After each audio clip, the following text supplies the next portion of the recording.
Welcome to the brain bite. ये हमारा email ID है thebrainbytes108@gmail.com। अगर आपको कोई भी क्वेरी हो हम उसे जरूर रिजॉल्व करेंगे। आप इस पे हमें ईमेल लिख के भेज सकते हैं, तो we'll try to get back to you as soon as possible. So coming to today's topic, आज हमारा टॉपिक है फॉरेन एजुकेशन। कई बच्चे जाना चाहते हैं, फॉरेन एजुकेशन परस्यू करना चाहते हैं, मगर उनके पास सही गाइडेंस नहीं होता। They don't have anyone abroad. So हम यहाँ आ जाए हैं आपके लिए सारी क्वेरीज आपकी दूर करने के लिए। So starting with this, so आप कोई भी फील्ड में हो, आप चाहे लॉ में हो, आप चाहे इंजीनियरिंग में हो, आप चाहे आर्किटेक्चर में हो, MBA करना हो आपको, anything, this will be the common thing to follow. तो पहले हम जाएंगे ग्रेड्स एंड अंडर ग्रेजुएट में, सो जिसे हम एग्रीगेट भी कहते हैं। तो for example, so I will give you an example about law. तो लॉ में दो कोर्सेज होते हैं। एक होता है 3 ईयर कोर्स जो हम करते हैं आफ्टर ग्रेजुएशन। सो अगर आप बीकॉम कर रहे हैं, बीएससी कर रहे हैं या बीए कर रहे हैं, after that you pursue the 3 years course. और एक कोर्स लॉ में है विच इज द 5 इयर्स कोर्स जो आप परस्यू करते हैं 12th के बाद, सो आपके HSC के बाद। So I will talk about both the courses, combine them and come to a common solution. तो पहले हम बात करेंगे grades in undergrad which is aggregate। तो इसमें क्या होता है, आपका तीनों साल का जो आपका टोटल है, टोटल मार्क्स है, जिसे हम सेमेस्टर्स कहते हैं, तो वो तीनों आप जोड़ देंगे, ऐड कर देंगे, तो यू गेट एन एग्रीगेट। तो एंड का जो आपका सेमेस्टर होता है उसके बाद आपको पूरा एग्रीगेट आपका परफेक्ट पता चलता है। So that is aggregated। तो वहां पर मैं आपको एक अच्छा सजेशन देना चाहूंगा। If you are trying to go for an abroad education, आप फॉरेन एजुकेशन परस्यू करना चाहते हैं, चाहे वो कुछ भी हो, तो आप ज्यादा से ज्यादा कोशिश कीजिए कि from the first semester itself to your last semester आप बिल्कुल भी केटी ना लें कोई भी सब्जेक्ट में। आपके मार्क्स कंसिस्टेंट होने चाहिए। लाइक मैं ये नहीं बोलूंगा कि हमेशा फर्स्ट क्लास ही आना चाहिए, but it should be consistent और नॉट बिलो एवरेज। कोई यूनिवर्सिटीज का रिक्वायरमेंट होता है कि you get a particular aggregate in your undergrad, otherwise they won't admit you in their university. So that is very important. So aggregate का हमने cover कर लिया है ये बात। तो 3 इयर्स 5 इयर्स इंजीनियरिंग जो भी हो आपका, you need to keep your aggregate intact और वो कम नहीं होना चाहिए, प्लस KT अवॉइड कीजिए ज्यादा से ज्यादा। Moving on to the next point which is consultants and agency. तो ये बहुत एक मेजर रोल प्ले करता है आपके फॉरेन एजुकेशन परस्यू करने में, जाने में। तो इसमें हम बात करेंगे about the consultancy and agency. अभी मैं मुंबई में रहता हूँ, तो आई will talk, I won't take names, but I will talk about the consultants and agencies which are present in Mumbai. How they work, what is the process, what can you expect from them, ये सब बात करूंगा मैं भी। तो consultants वो होते हैं, या आप एजेंसी बोल दीजिए, वो होते हैं जिसके जरिए, जिसके थ्रू आप एंटर करते हैं इनटू योर फॉरेन एजुकेशन और you get admitted into foreign education, any course you may be. तो इसमें क्या होता है, first of all you go to a consultant और एन एजेंसी, तो उनके एक्सपर्ट आपको गाइड करते हैं। वो आपको पूरे प्रोसेस के ऐसे पूरे प्रोसेस आपको जरिए लेके जाते हैं। So yes, so consultants and agency की हम बात करें तो वो आपको दे take you through a process कि from start to the end, pre departure, उस पर हम बाद में आएंगे। कंसल्टेंसी में आप एंटर करते हो, उसके बाद they give you a form, so you have to write your details, fill in everything and then you meet the expert जो बैठा होता है एजेंसी या कंसल्टेंसी में। तो उससे उनसे आप बात करिए, वो आपको पहले पूछते हैं व्हाट इज योर इंटरेस्ट, आपको कौन से फील्ड में मास्टर्स करना है। You may be doing masters, PhD, anything, just your higher education. आपको सिर्फ उनसे बात करनी है, जाना है, उनको बताना है दीज आर माई इंटरेस्ट, ये मुझे परस्यू करना है। बट हाँ, उससे पहले एक मैं आपको टिप दूंगा, आप अपनी कॉलेज लिस्ट बिफोर हैंड तैयार कर लीजिए, क्योंकि आपके पास वो कॉलेज की लिस्ट होगी तो आपको पता चलेगा कि कौन सा कॉलेज का रिक्वायरमेंट क्या है और वो कौन से आई वुड से क्या मार्क्स पे एडमिट करता है, क्या स्कोर चाहिए उनको, एग्रीगेट क्या है, रिक्वायरमेंट क्या है एग्जामिनेशन का। So please go through that first.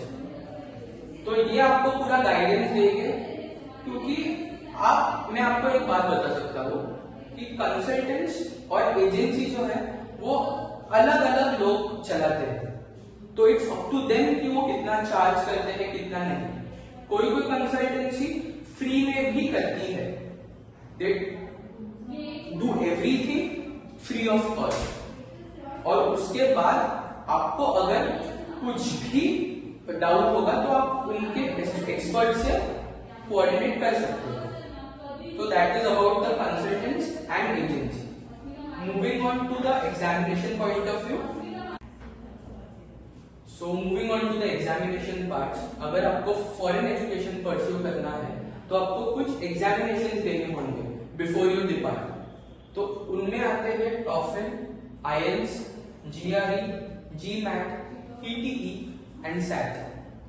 तो अगर आपको कोई भी examinations का डिटेल्ड वीडियो आपको अगर चाहिए तो हम उस पर डिटेल्ड वीडियो जरूर बनाएंगे, but I will give you an overview right now about the IELTS.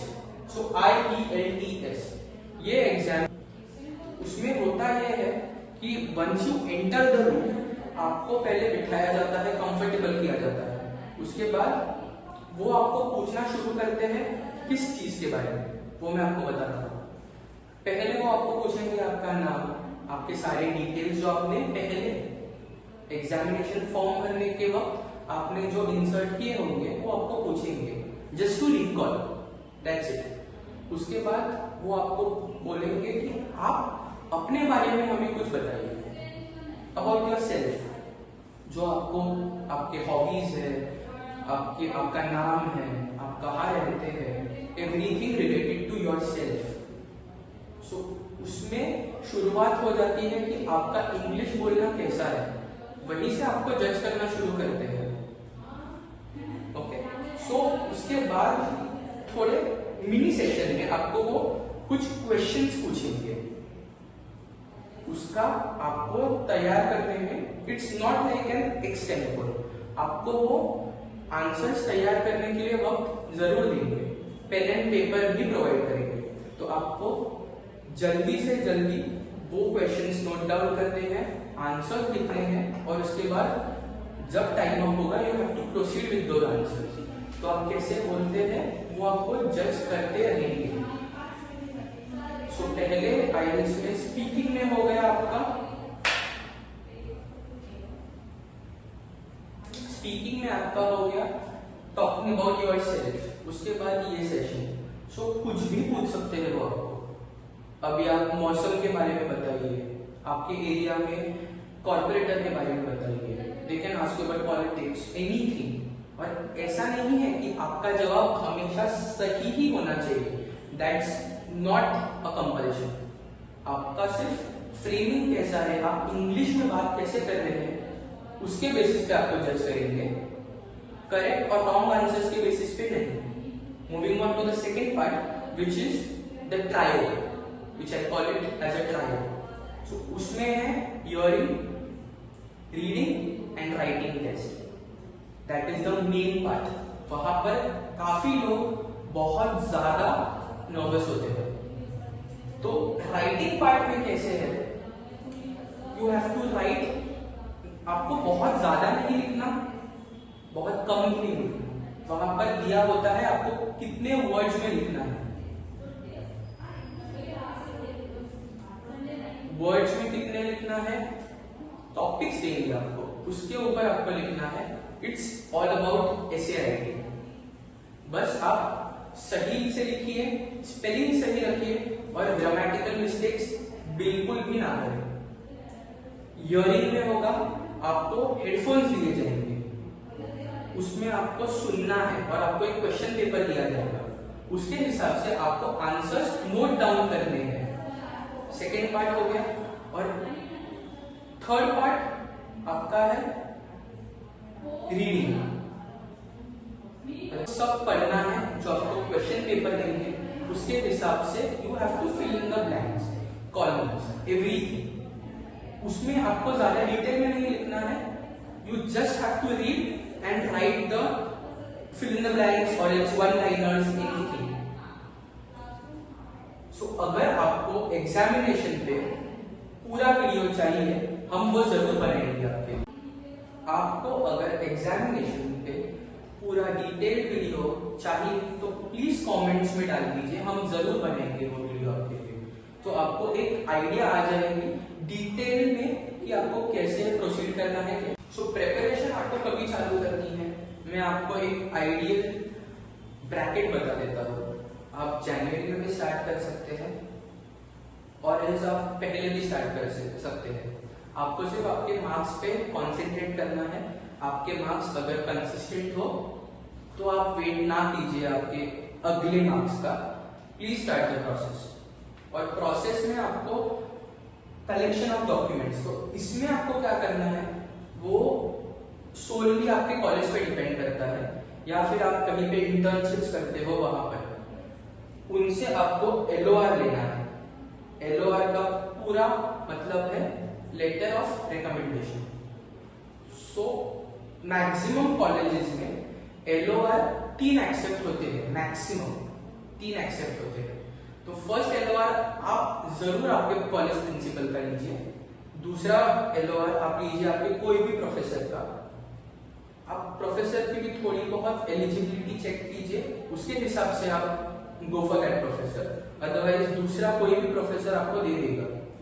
और third, if you are doing any internships तो उनको रिक्वेस्ट कीजिए, वो जरूर आपको LOR दे देंगे, which is letter of recommendation.